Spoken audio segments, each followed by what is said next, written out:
Expliquez-nous, Nicolas. La France et la Grande-Bretagne ont signé hier un nouvel accord pour lutter contre les traversées de migrants dans la Manche. Un accord qui intervient alors que le journal Le Monde révèle un rapport accablant sur un naufrage qui avait fait 27 morts. Oui, le drame est survenu il y a presque un an, le 24 novembre dernier. 29 migrants tentaient de traverser la Manche sur un small boat, un petit bateau gonflable. Il y avait à bord 22 hommes, 6 femmes et une fillette. À 1h48 cette nuit-là, les migrants passent un premier appel au CROSS, le centre de secours de Grinet dans le Pas-de-Calais, géré par des militaires.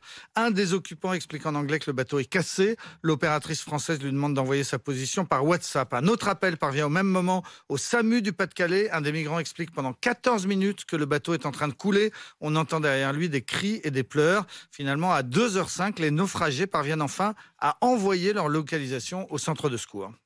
Et pourtant, aucune opération de sauvetage n'est lancée. Non, parce que les militaires français calculent que le bateau est à moins d'1 kilomètre des eaux territoriales anglaises et que le temps d'arriver, il sera sans doute hors de leur zone. Ils préfèrent donc alerter les secours anglais. Les naufragés vont continuer d'appeler toute la nuit. Au moins 15 appels entre 2h30 et 4h30, des appels de plus en plus désespérés.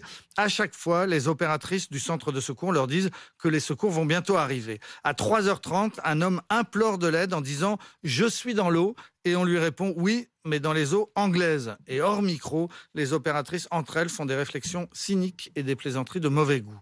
À un moment, et c'est le plus troublant, un navire civil est arrivé sur place. Il a repéré le petit bateau immobile et appelé le CROSS pour demander la conduite à suivre. Et les secouristes lui ont demandé de poursuivre sa route parce qu'un patrouilleur français allait arriver sur place, un patrouilleur qui n'est jamais arrivé. Finalement, à la fin de la nuit, les Français ont pensé qu'un navire anglais a pu se rendre sur les lieux et le dossier est refermé jusqu'à ce que le lendemain, à 13h, un marin-pêcheur appelle le CROSS pour dire qu'il avait retrouvé des cadavres flottant dans l'eau.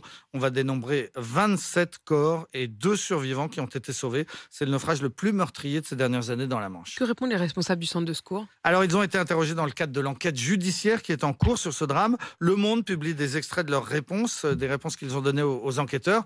Ils insistent sur le fait que pour eux, le bateau était bien dans les eaux anglaises et plus dans leur zone. Ils font valoir que souvent, les migrants appellent à l'aide en criant au danger alors qu'ils n'ont rien. Une des opératrices qui était en contact cette nuit-là avec les naufragés explique qu'il est difficile de distinguer entre l'urgence vitale et ce qu'elle appelle l'urgence de confort. Enfin, les militaires dénoncent le manque de moyens. Ils ne disposent que d'un avion et de 2 bateaux, alors qu'il peut y avoir jusqu'à 50 embarcations de migrants en même temps.